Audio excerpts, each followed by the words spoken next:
What's up everyone, it's Lauren from Pinkbird Originals and today's review is going to be all about the Tajima Sai. It's an 8 needle embroidery machine. I was lucky enough to get my hands on it. The machine was loaned to me for a couple of weeks, so I've had a good chance to play around with it. As most of you know, I am a die-hard Happy Japan fan, so I'm going to try and keep this review as unbiased as I possibly can. But so far my relationship with this machine has been a little bit of a roller coaster of emotion.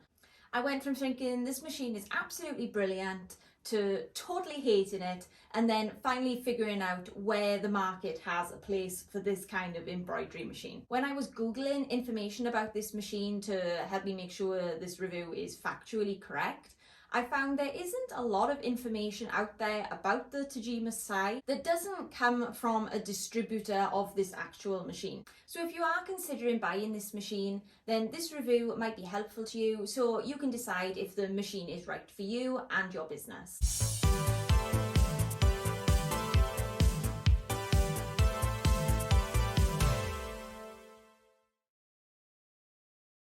The Tajima Sai is an 8 needle embroidery machine. It weighs about 37 kilograms, which to my knowledge, this is one of the lightest multi-needle embroidery machines on the market at the minute. The current price of the machine, if you were to buy it brand new, is between £6,500 and £7,500 plus VAT. It comes with 2 embroidery frames, the first one being the 10 by 10 centimetre hoop, and the second one being this 20 centimetre by 30 centimetre hoop. For those of you who've watched my other videos, you know I've got a lot of opinions on this size of hoop. It's because I don't find the dimensions of the hoop particularly versatile, but this is the largest embroidery hoop that comes with this machine. You can also buy a bunch of optional extras like sock frames, shoe frames, and the cap frame I think is particularly good, although unfortunately I don't have the cap frame to hand to show you it working. But the sewing field of the cap frame, according to the Tajima Sai website, is 300 millimeters around and then 75 millimeters wide.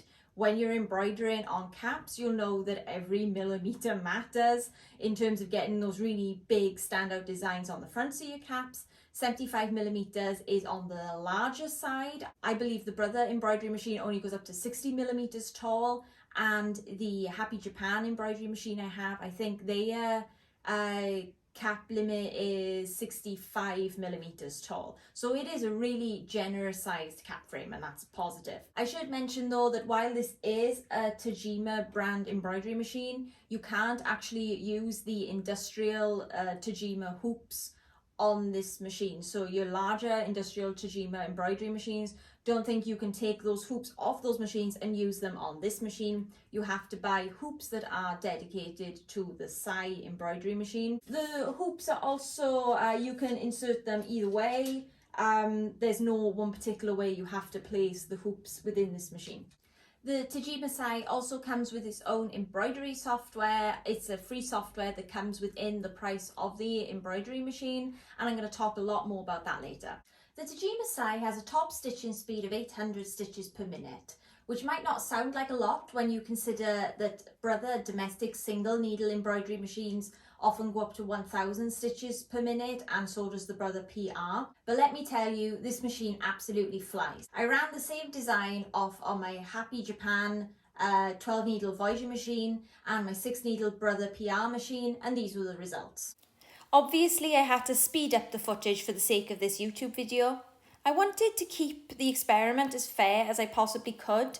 I had a little bit of a debate with my partner as to whether I should have set the machines at 800 stitches per minute on all 3 of them, because that's how fast the Tajima Sai can go, or whether I should set them at their top embroidery speeds, because that is the Tajima Sai's top embroidery speed is 800 stitches per minute. So I ended up going with the top embroidery speed, which in Happy Japan's case is 1000 stitches per minute, and in Brother's case it's 1000 stitches per minute. They all stitched out the same design, which is my little gold sun embroidery patch design. There were quite a few more cuts than I realised in this design itself. For this face of the sun, there was lots of intricate details that needed to have trims, and so it really kind of put the machines through their paces in having to do like a couple of stitches and then a cut and then another couple of stitches and then a cut to see how quick your machine can do tie-offs and then how quickly it can get back up to its top speeds again. Embroidery machine speeds fluctuate depending on the length of the stitches, and there were quite a few different stitch lengths in this design. Unsurprisingly, the Happy Japan embroidery machine with its top speed of 1000 stitches per minute won the overall competition. I think it took about 13 minutes and 28 seconds to stitch out the design, but the Tajima Sai actually wasn't very far behind it. The Tajima Sai took 14 minutes to stitch out the design, and the Brother embroidery machine, I actually think it still might be stitching it out, it took so long.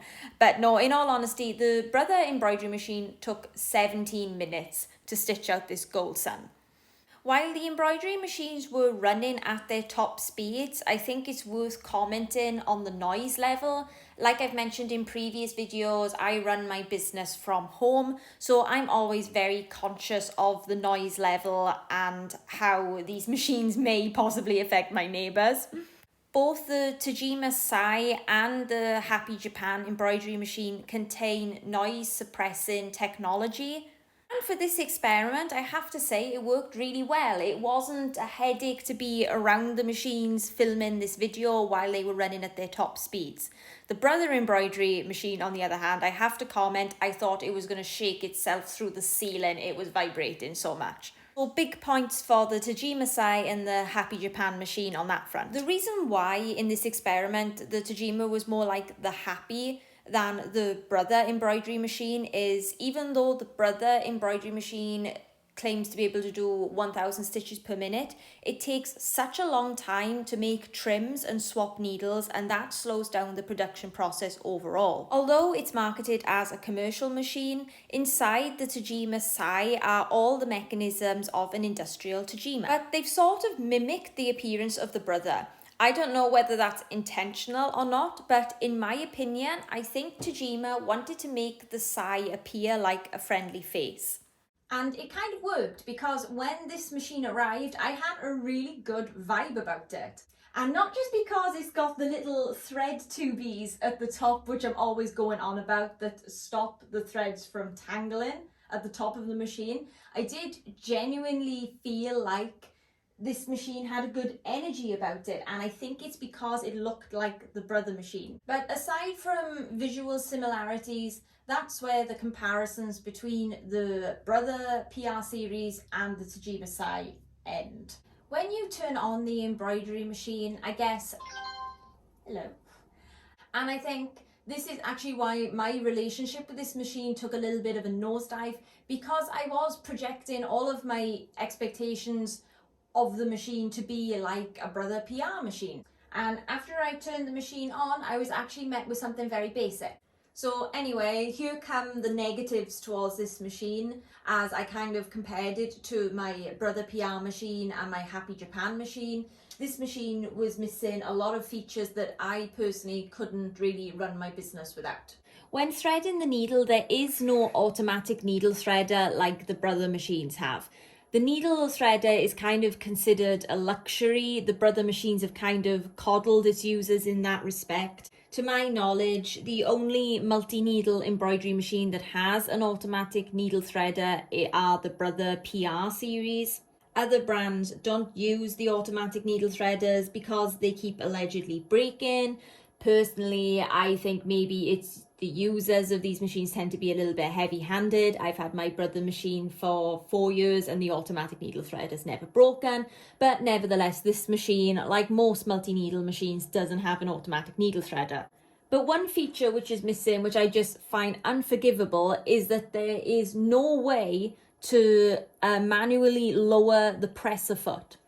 To lower your presser foot, you just do this, and the needle comes down with it. Whereas on my other embroidery machines, my Happy Japan and my Brother, the needle will stay in its position and just the foot will lower. The presser foot gets in the way of you threading the needles, especially if you find needle threading a little bit tricky. It would just be easier for me if the presser foot wasn't in the way. Then I started using the embroidery machine for my own purposes, and the first thing I wanted to do was upload an embroidery design onto the Sai embroidery machine. So I insert my USB at the side, and then something weird happened when I went to upload the design. So I selected the USB option, and all of my file names are muddled up. Like, they're not alphabetical. I don't know how to change this. I don't know whether there's just a fault of my particular machine or if they all do that. But it just makes finding the design you're looking for really hard. I don't understand why they wouldn't be in alphabetical order. But aside from that, once I found the design I wanted to use, getting the design onto the embroidery machine and setting it up was fairly straightforward. Once the design uploaded, choosing the colours and changing the colours to reflect what threads are on the machine was fairly easy. So I'm just going to do it quickly because this isn't a tutorial on how to use the machine. It's just to show you how you can quickly change the colour threads to reflect what colours are actually on the machine. And then you go back, then you'll select your needle, and then that's why I wanted gold for the sun face, and then I wanted black. And that's just a quick demonstration of how to do it. It's straightforward. I didn't need the manual to learn how to do that. And then after selecting the colours, I wanted to position my design in the far corner of the large embroidery hoop. But as I hit set, I learned that there's no actual hoop preview feature built into the Sai like there is in the Brother and the Happy Japan, where you can see your design to scale within the hoop size you selected. So I was like, how do I know where in the hoop this design is being placed? And there is an answer to this question, but right now you have to remember we're at the low point in my roller coaster ride. At this stage I did consult the manual, but it didn't really have a lot to say. Not only did the positioning of the design within the embroidery hoop appear like total guesswork, there's also no feature to add more than one pattern, whether it's a duplicate of the original design or a whole new embroidery file to the hoop at one time. So from my perspective, that meant no bulk embroidery patch making, where I can just run one off, one after another, one after another.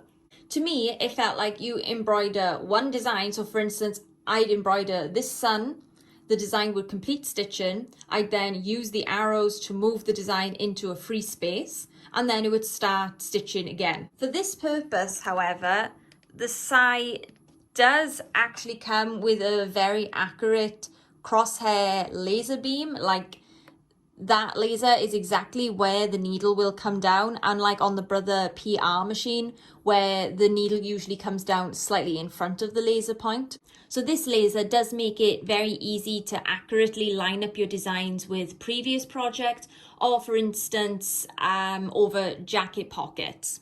So at this stage, having tried to use the embroidery machine for my own business purposes and finding it very difficult, my opinion of the machine was almost made up. It's very fast, but it's very basic. But fortunately, before I wrote the machine off entirely, I did have a go at using the free digitizing software that came with the Tajima Sai. It's called Tajima Writer Plus, and as digitizing software goes, or at least as entry-level digitizing software goes, it's really not that bad. Tajima Sai and its digitizing software are meant to be used in unison. Most digitizing software costs anywhere between £300 and £900 on top of the price of your embroidery machine. But the Sai comes with its own software as part of the deal, and from what I've seen so far is pretty decent. It might not have all the bells and whistles of Wilcom software, but if you're new to machine embroidery and the sort of person this entry-level embroidery machine is aimed at, then this software is great to get you started. It comes with a good selection of inbuilt fonts. As you can see here, there's plenty to get you started with, and also a range of inbuilt designs.